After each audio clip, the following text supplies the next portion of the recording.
Hi, America. Welcome back to my channel. And I am glad to be back myself. I have been busy and, a lot of things going on in my life lately. And am trying to get things done around the house. Winter comes around, time goes faster when you get older, and I'm old.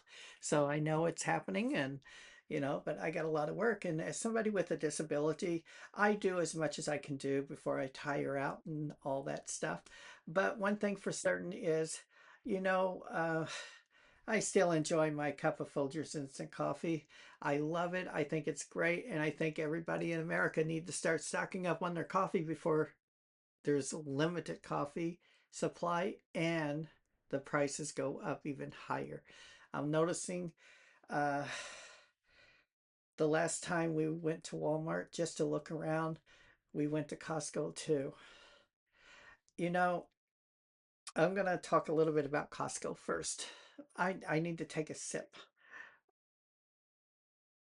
Mm. Folgers. Great coffee. Anyway, um, we went to Costco. Now we went to Costco yesterday, and on Sunday, May the 24th. I'm looking at my calendar, and we went 4 days prior to that as well, and everything.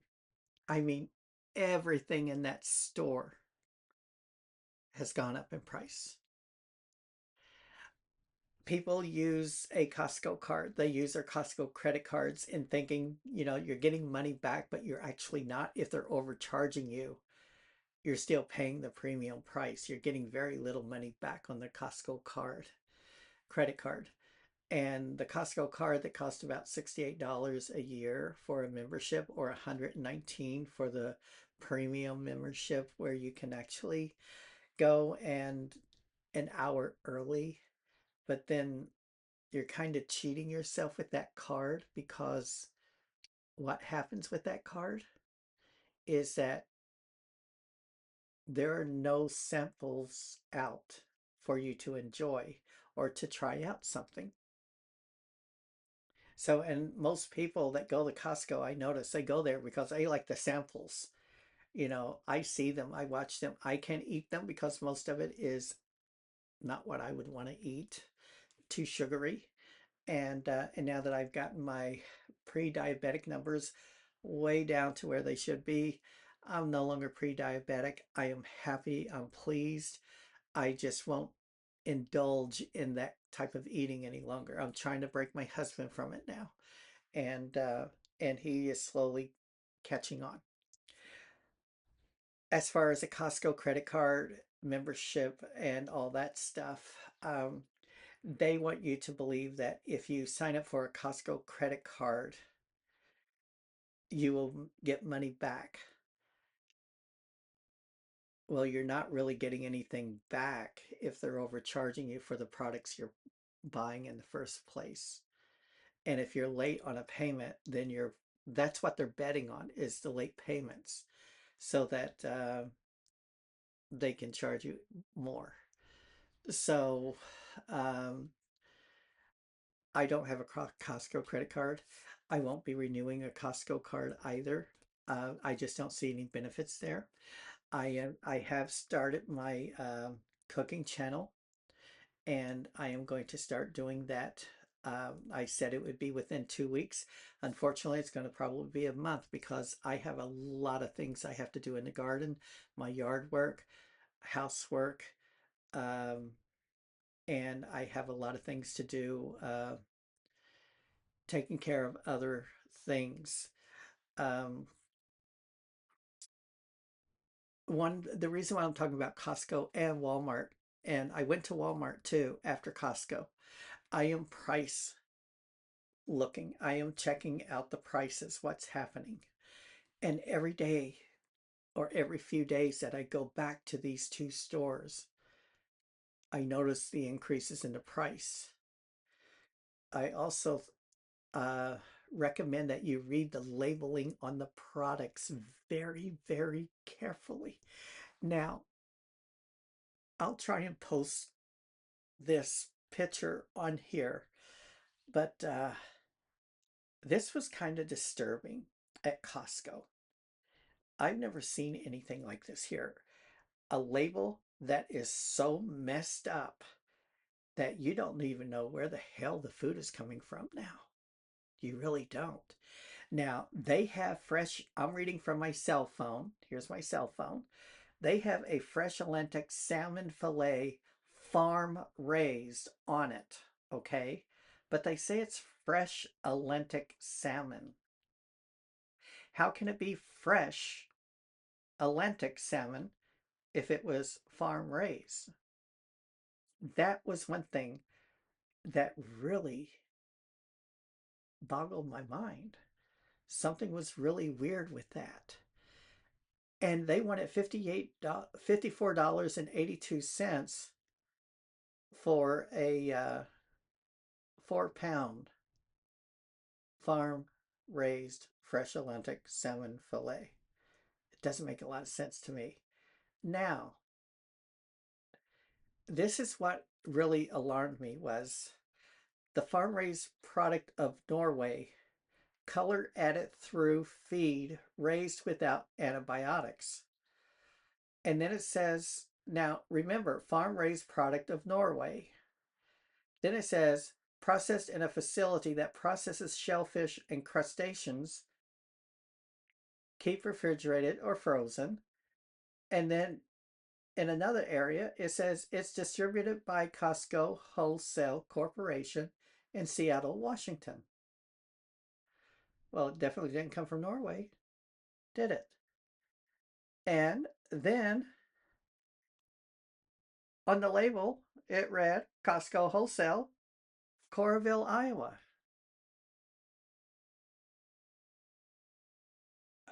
Where did it really come from? Did it come from Washington, Coralville, Iowa, or did it come from Norway?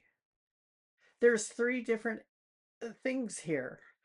And now I'll tell you, when they put at the very top fresh Atlantic salmon fillet, that's what most people see, farm raised. They don't see that farm raised part for some reason. They just see fresh Atlantic salmon. That's at the very top. And you can tell the difference between a fresh Atlantic salmon versus a farm raised. Farm raised salmon is literally a odd color to it. Uh, it's kind of a light pink color with a lot of white lines, a lot of fat in it. And but if you get a fresh salmon, it is a dark, dark pink, really dark. It almost looks reddish, and it has a very thin white lines in it of the fillet. There is a big difference between these two salmons, and there is no way that this is a fresh Atlantic salmon at all. And I know it didn't come from Norway, especially if it was farm raised in Coralville, Iowa, and it was processed in I think they said Washington State. Let me make sure. I don't want to. Let's see. Where did they say? No, Seattle, Washington. Yeah, Washington. Which I just it's just confusing, all this stuff on here. And but the picture alone itself, when I looked at it, it just looks odd. It doesn't look right. The salmon, and uh, and I find that disturbing. I find it misleading. We decided to go with a container of chicken wings that is already cooked up at Costco. Wanted to try it, and lo and behold, we got it. And when I picked it up, I looked at it and I was thinking, why is this $24 for a container of chicken wings? And I noticed a label on it. It said spare ribs. They were weighing the chicken wings at the cost of at the price of spare ribs per pound. And and I pointed it out to the guy. I wish I had taken a picture of that first, but I pointed it out to the guy. I said, you know, it says on here spare ribs, but this is chicken wings. And and he goes, "Oh yeah, the lady that did it, she didn't switch the button to chicken on the printout machines and for the labels, and so she just weighed them as ribs." I wonder how many other people before myself just picked them up and walked off and didn't read the label. It's really imperative that you read labels now. I was like really shocked to find out that the chicken wings we got was $7 more than what they were supposed to have been. And people were just walking out buying this stuff. And I'm thinking it's getting pretty sloppy at Costco. Don't get me wrong, I used to love Costco. I still think it's a great store, but I also think it's going to be a failing store, a warehouse store. Um, as long as they keep raising the food prices and stuff like that, I think people are noticing there are no more discount prices. People went to Costco to save money, not to keep spending more and more and more and then pay a membership to spend more money.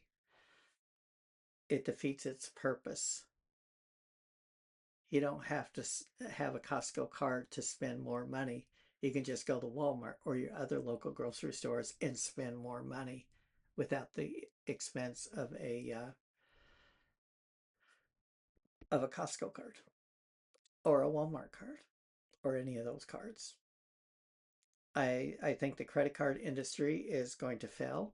I think people have been forced into using and abusing their credit cards to the point for for survival, to buy the necessities, food, gas, paying their rent, paying electricity and utility bills and whatnot, and their medical bills. And they're struggling.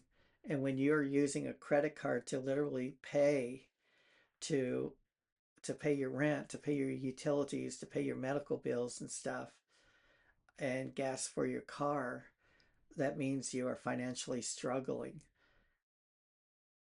And then when it comes time to pay your rent, your gas, and all your utilities, and there's no more money on your card and you have to pay the card off,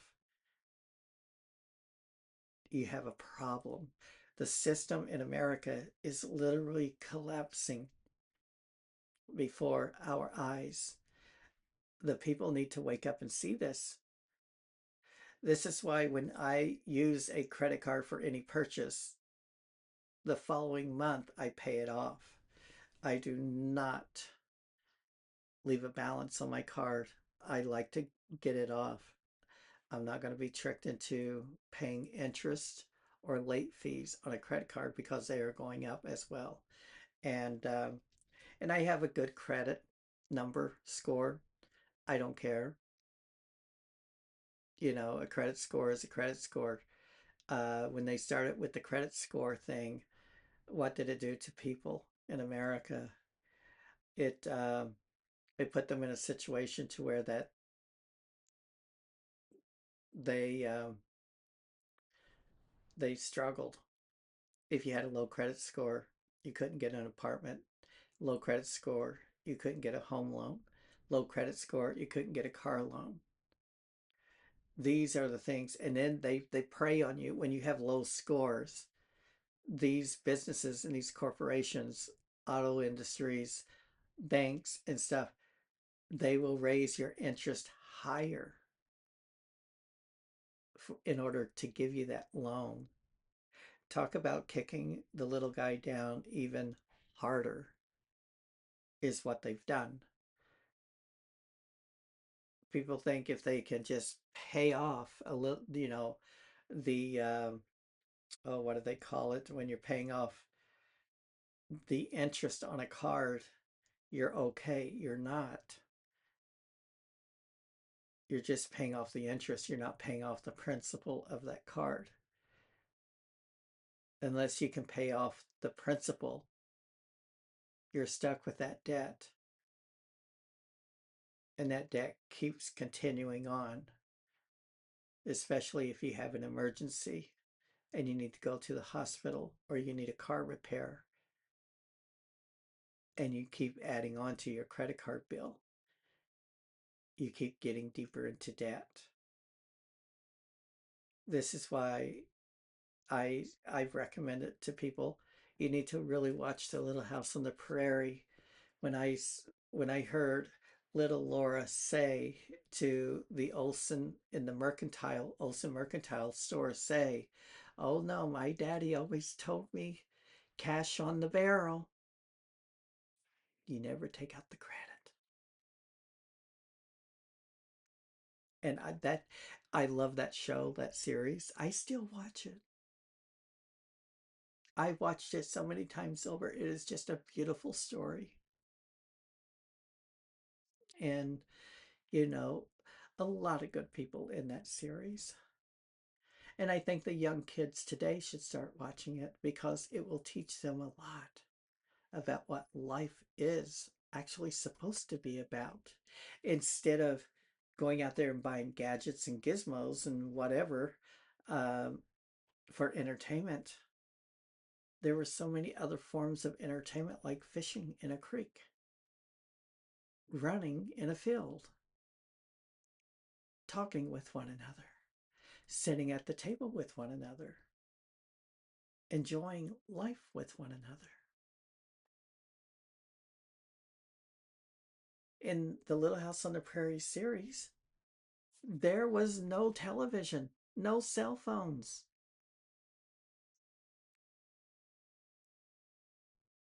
And they all survived then back in those days. And it's true. Think about it.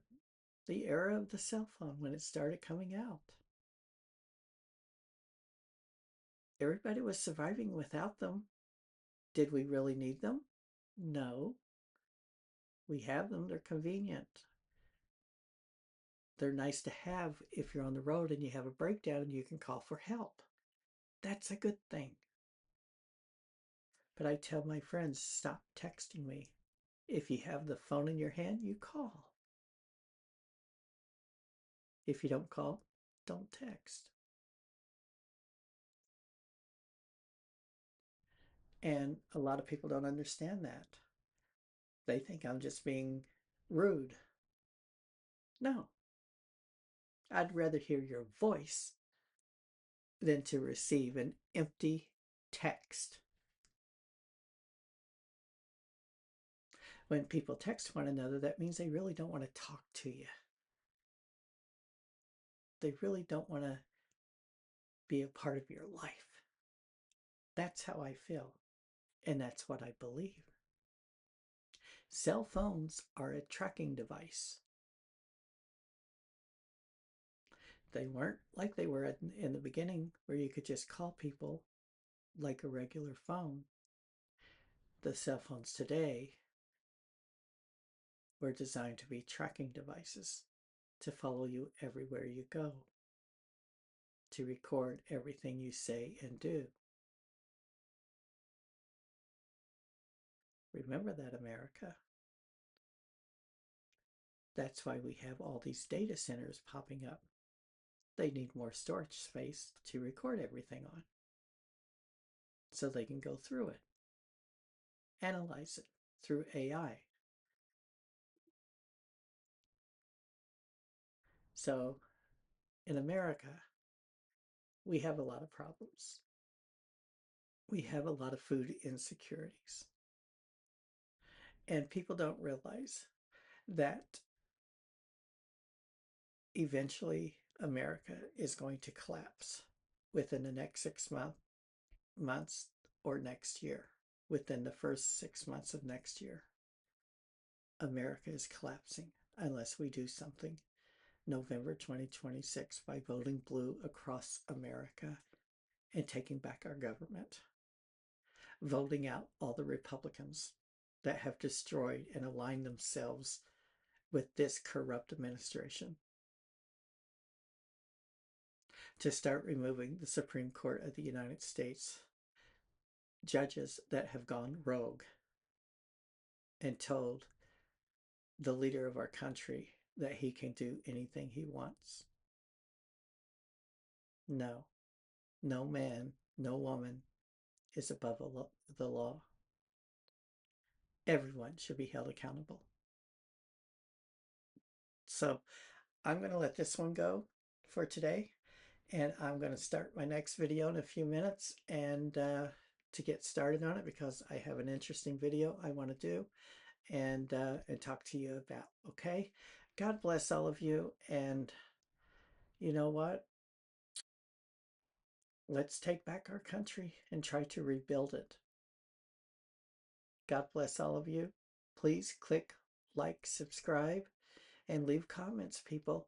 I'm still waiting for them. Okay, bye bye everyone.